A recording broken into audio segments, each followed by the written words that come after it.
Assalamualaikum, salam sejahtera, salam sehat untuk kita semua.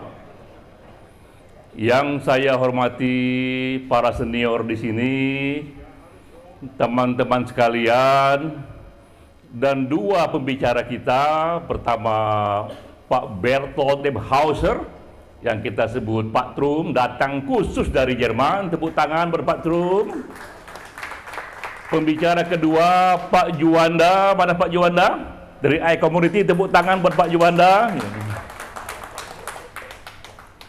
Saya mulai dengan data bahwa sekarang ini setiap hari 21.000 manusia mati tak seharusnya. Itu datanya. Mereka mati tak seharusnya karena tak punya akses kepada fasilitas kesehatan. Mereka tak punya akses kepada obat-obatan, tak punya akses kepada dokter, kepada klinik, kepada rumah sakit. Memang mereka itu miskin, tapi mereka hidup di dunia yang kaya raya. Mereka hidup di dunia yang melimpah. Mereka mati karena ini yang menjadi penting, karena kesenjangan ekonomi sekarang ini sampai pada puncak ekstrimnya. Inequality kills. Inilah riset dari Oxfam International. Ini lembaga yang fokus kepada kemiskinan. Riset ini dibuat di tahun 2022, dipublikasi bulan Januari untuk Forum Ekonomi Dunia di Davos. Oxfam ingin mengatakan bahwa kita sudah masuk ke era di mana kesenjangan ekonomi sudah ekstrim, dan salah satu korbannya 21.000 manusia mati setiap hari, dan mereka mati tak seharusnya. Lalu Oxfam menambahkan informasi itu, justru dengan datangnya pandemi COVID-19 sekarang ini, kesenjangan ekonomi justru bertambah. Ini juga informasi yang penting, bahwa benar gara-gara pandemi ini 99% manusia bertambah miskin, tapi 1% manusia bertambah kaya. Ketika 99% bertambah miskin, ada 1% manusia setelah 3 tahun pandemi justru bertambah kaya. Bahkan 10 dari mereka, 10 yang terkaya, kekayaannya meningkat lebih dari double. Ini situasinya, dan menurut Oxfam, ini situasi yang semakin harus dilihat. Karena sekarang ini 10 orang terkaya kekayaannya lebih dari 50% populasi seluruh dunia. Jadi jika kita ada 7 miliar manusia, ini situasi sekarang ini 10 orang terkaya lebih kaya ketimbang 3,5 miliar manusia di seluruh dunia yang paling miskin digabung jadi satu. Lalu Oxfam mengatakan sistem ekonomi ini tak bisa dibiarkan, dia harus mulai dihancurkan, dia harus mulai diperbaiki. Nah, saat itulah orang kembali mengutip Friedrich Nietzsche. Nietzsche dikutip karena buku yang ditulisnya di tahun 1888 yang berjudul The Twilight of Idols. Itu buku memang ditulis 140 tahun lalu, dan juga mengenai situasi di Jerman sana, jauh di sana, tapi memiliki kemiripan serupa bahwa Nietzsche kala itu, ini Friedrich Nietzsche yang akan kita diskusikan, ia mengatakan kala itu juga Jerman berada dalam sistem yang menuju dekadensi. Karena itu, dalam buku itu keluarlah satu kata-kata mutiara, satu renungan yang ia mengatakan saatnya kita berfilsafat dengan hammer. Saatnya kita berfilsafat dengan membawa palu godam untuk ikut mempercepat, menghancurkan sistem yang sudah cacat. Buku dari Nietzsche ini berjudul The Twilight of Idols. Kalau kita terjemahkan, ya kira-kira artinya itu senjakala dari dewa-dewa palsu, senjakala dari Tuhan-Tuhan palsu. Sebuah metaforik di sini bahwa dewa-dewa palsu di sini Nietzsche menyatakannya sebagai simbol dari sistem budaya, sistem ekonomi politik yang mengalami dekadensi, yang cacatnya mulai terlihat. Dan disitulah yang baru dari Nietzsche, ia mengatakan tugas manusia, terutama para pemikir, tugasnya adalah berfilsafat dengan membawa hammer, yang artinya mereka harus punya niat ikut menghancurkan sistem yang sudah nampak cacatnya. Lalu dengan hammer juga ikut membangun sistem yang baru. Tapi inilah yang terjadi dalam sejarah. Sejak sejarah pertama kali ditemukan, ini yang terjadi di era itu, satu sistem seperti dewa-dewa dipuja-puja oleh mereka yang berkepentingan, namun palsu, namun nampak cacatnya. Dihancurkan, dibuat lagi sistem yang baru, tapi sistem yang baru pun yang lebih baik itu pada waktunya cacat kembali, dan ia dihancurkan kembali, dibuat lagi sistem yang lebih baru lagi sesuai zamannya, dan pada waktunya ia cacat kembali.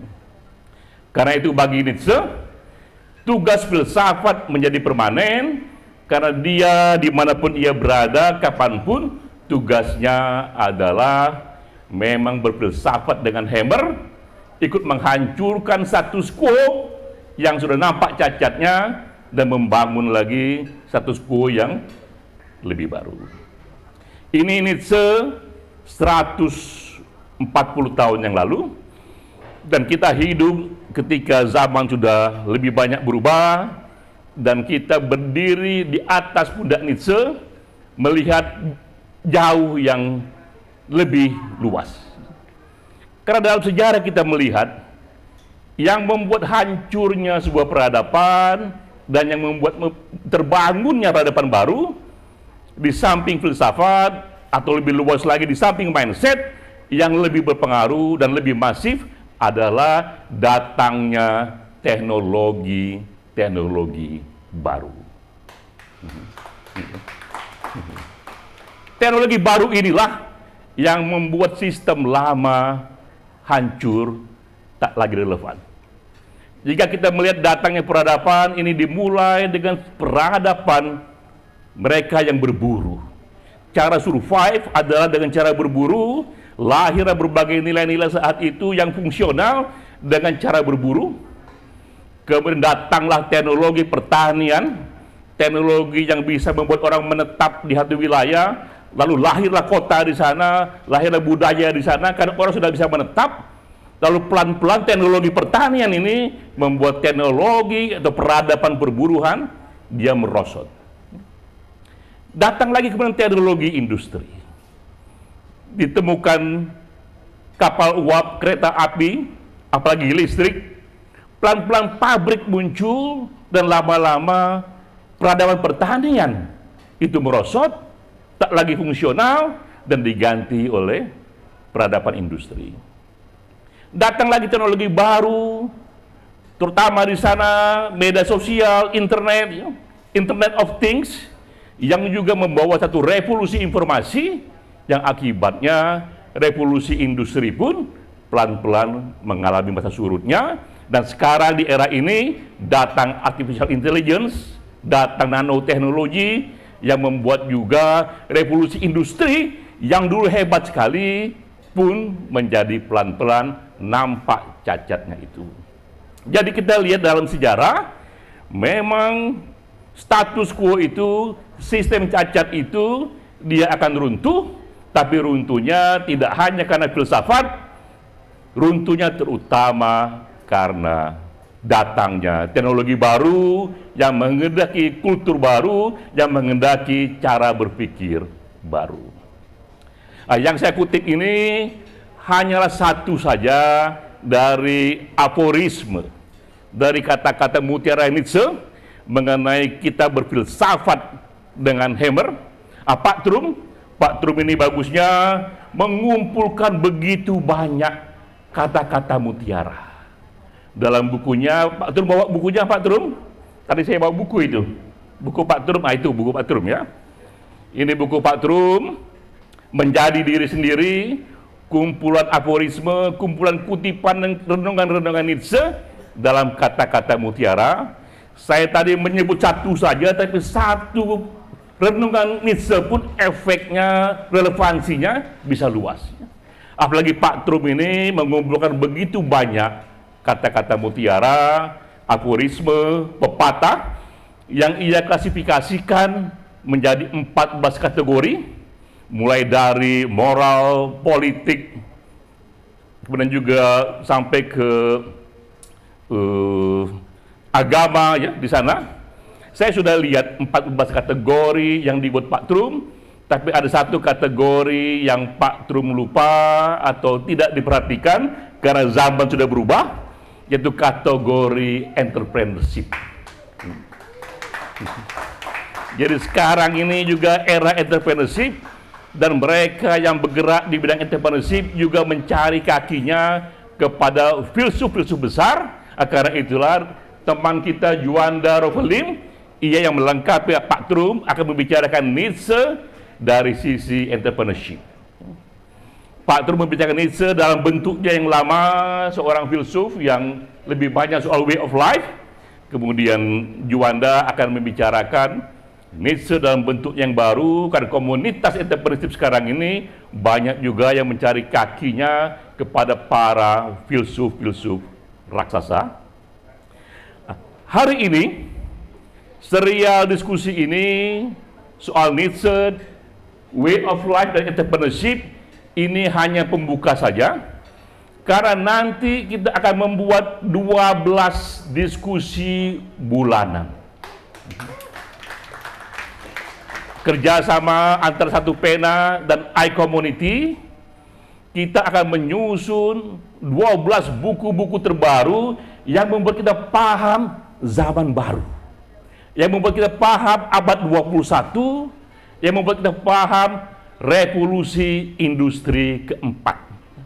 Inilah zaman yang akan datang, karena zaman sekarang seperti dibilang oleh Oxfam tadi, zaman sekarang ini yang dulu kita sembah sebagai dewa-dewa mulai nampak cacatnya, sehingga ia perlu zaman baru, dan sudah banyak orang-orang yang menulis buku tentang zaman baru itu. Sengaja kita selalu mendiskusikan apapun dalam bentuk buku, karena buku itu, terutama buku yang kita pilih nanti, adalah buku hasil-hasil riset, sehingga dari sana kita dapatkan informasi baru untuk memahami abad 21, karena kita berada yang orang bilang history in the making, sejarah sekarang sedang disusun ulang. Apa yang dulu bagus, apa yang dulu menjadi satu wisdom, sekarang ini bisa saja tak lagi punya daya, karena zaman sudah berubah. Karena itulah informasi baru kita perlukan, dan itu lebih mudah kita serap melalui diskusi yang kita buat lebih populer. Sengaja memang formatnya kita buat seperti ini, book and music. Karena kita ingin membicarakan hal apapun yang sangat berat-berat itu secara populer, juga dengan diiringi musik, sehingga keluar dari acara ini kita disegarkan tidak hanya oleh musik, tapi juga disegarkan oleh informasi-informasi terbaru yang membuat kita paham abad 21. Jadi mulai sekarang ini, mulai bulan Oktober, teman-teman dari Satu Pena dan iCommunity akan menyusun 12 buku fundamental yang membuat kita memahami bekerjanya abad 21. Ada hukum-hukum baru yang dulu itu mungkin hukum-hukum itu belum datang. Saya menutup pengantar saya ini juga dengan mencuplik kata-kata mutiara dari buku Pak Trum. Saya hafal dari kata-kata mutiara ini di halaman 98 yang isinya berbunyi seperti ini, bahwa hanya cinta yang melahirkan ilmu yang paling dalam. Ada banyak ilmu, tapi ilmu yang dilahirkan karena spirit cinta, itulah ilmu yang paling dalam.